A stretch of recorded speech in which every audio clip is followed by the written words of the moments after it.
Context میں ایک اور حدیث بیان کر دوں، بخاری اور مسلم دونوں میں ہے، جس کو لوگ مس یوز کرتے ہیں، انما الاعمال بالنیات، یہ بخاری کی پہلی حدیث ہی یہی ہے، ایون مشکات میں بھی پہلی حدیث یہی ہے، مقدمے میں انہوں نے لی ہے کہ اعمال کا دار و مدار نیتوں پر ہے۔ تو جو لوگ ایکسٹرا جوڈیشل ایکٹیویٹیز کرتے ہیں حب الوطنی کے نام کے اوپر یا توہین مذہب کے نام کے اوپر، وہ اکثر یہی لیم ایکسکیوز کہتے ہیں کہ اگر ہم نے ناحق بھی کسی کو قتل کر دیا تو وہ جنت میں ہی پہنچ گیا، جی اس کو جزا مل جائے گی۔ لیکن چونکہ ہماری نیت صاف تھی، ہمیں بھی اللہ تعالیٰ نہیں پوچھے گا۔ نہ، اس طرح نہیں ہونا۔ یہ نیت صاف ہونا صرف نیک عمل کے لیے، برے عمل کے لیے نہیں ہے۔ برا عمل چاہے اچھی نیت سے ہو یا بری نیت سے، وہ حرام ہی ہے۔ برا عمل چاہے اچھی نیت سے ہو یا بری نیت سے، وہ حرام ہی ہے۔ برا عمل چاہے اچھی نیت سے ہو یا بری نیت سے، وہ حرام ہی ہے۔ ہاں، نیک عمل اگر اچھی نیت سے ہو تو ثواب، اور بری نیت سے ہو تو گناہ بھی ہوگا اور وہ عمل بھی ضائع ہوگا۔ کیونکہ یہ حدیث پوری یوں ہے کہ اعمال کا دار و مدار نیتوں پر ہے۔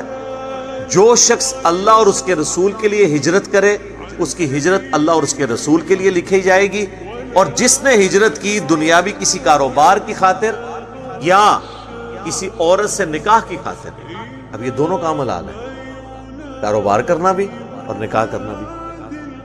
تو نبی علیہ السلام نے کلیریفائی کیا کہ اگر کسی نے عورت سے نکاح کی خواہش میں یا کاروبار کے لیے نیت کی ہے تو اس کی نیت پھر اس کے لیے لکھی جائے گی، اس کو ایکسٹرا آرڈنری ثواب نہیں ہوگا۔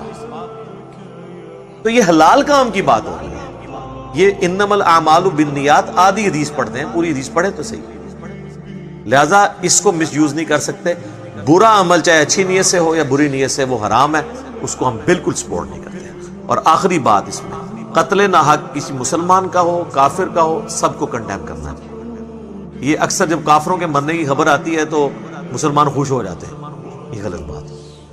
اور بڑے فخریہ ہمارے بھی علماء بتا رہے ہوتے ہیں، جی ہٹلر نے 60 لاکھ یہودی قتل کر دیے، ہولوکاسٹ کہتے ہیں۔ چلے محتاط اندازہ بعض لوگ کہتے ہیں نہیں 60 نہیں تھے، 6 لاکھ تھے۔ چلے 6 لاکھ بھی کوئی چھوٹا فگر تو نہیں ہے۔ دوسری جنگ عظیم میں اس نے 100 فیکٹریز بنائی تھی، باقاعدہ انسانوں کو قتل کرنے کے لیے فیکٹریاں، یہودیوں کو۔ تو یہ ہم اسے بھی کنڈیم کرتے ہیں۔ انسانیت کا قتل، چاہے کسی بھی مذہب سے تعلق رکھنے والے کا قتل ہے، وہ حرام ہے۔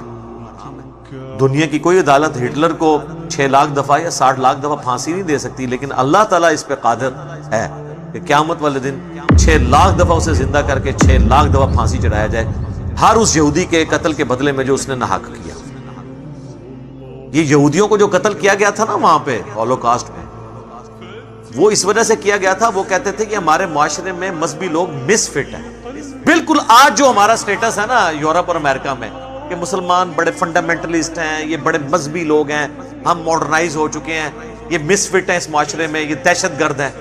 سیم یہی سٹیٹس یہودیوں کا اس زمانے میں ہوتا تھا، کیونکہ مذہبی تو تھے۔ آج بھی دیکھ لیں ان کی داڑیاں، آپ بتائیں نا تو وہ اہل حدیثوں کی طرح لمبی لمبی داڑیاں ہیں، ان کی زلفیں بھی رکھی ہوئی ہیں، نورانی چہرے بھی ہیں، ٹوپیاں بھی ہیں۔ وہ مذہبی ہونے کی وجہ سے ان کو قتل کیا گیا تھا۔ تو ہم اس قتل کو بھی ناحق سمجھتے ہیں، کسی مسلمان کے قتل کو بھی، کسی ہندو کے قتل کو بھی، کسی بھی کافر کے، کسی ایتھیسٹ کے قتل کو بھی قتل ناحق کو قتل سمجھتے ہیں، اور اسے کنڈیم کرنا چاہیے، اور قتل کے بدلے قتل کی سزا کو اسٹیبلش کرنا چاہیے۔ اور اسی میں انسانیت کی زندگی ہے، جو سورۃ البقرہ کی آیت نمبر 179، وَلَكُمْ فِي الْقِصَاصِ حَيَاةٌ يَا أُولِي الْأَلْبَابِ، قصاص میں انسانیت کی زندگی چھپی ہے، اے عقل مندو، لَعَلَّكُمْ تَتَّقُونَ، تاکہ تم تقوی اختیار کر سکو۔ اللہ تعالیٰ سے دعا ہے جو حق بات میں نے کہی، اللہ تعالیٰ ہمارے دلوں میں راسخ فرمائے۔ اگر جذبات میں میرے منہ سے کوئی غلط بات نکل گئی تو اللہ تعالیٰ ہمیں ہمارے دلوں ہی سے اسے دھو ڈالے، معاف کر دے، ہمیں معاف بھی فرما دے، ہمیں کتاب و سنت کی تعلیمات پر عمل کر کے دوسرے بھائیوں تک پہنچانے کی توفیق عطا فرمائے۔ سبحانک اللہم و بحمدک، اشہد ان لا الہ الا انت، استغفرک و اتوب الیک، وما علینا الا البلاغ المبین۔ جزاکم اللہ خیرا۔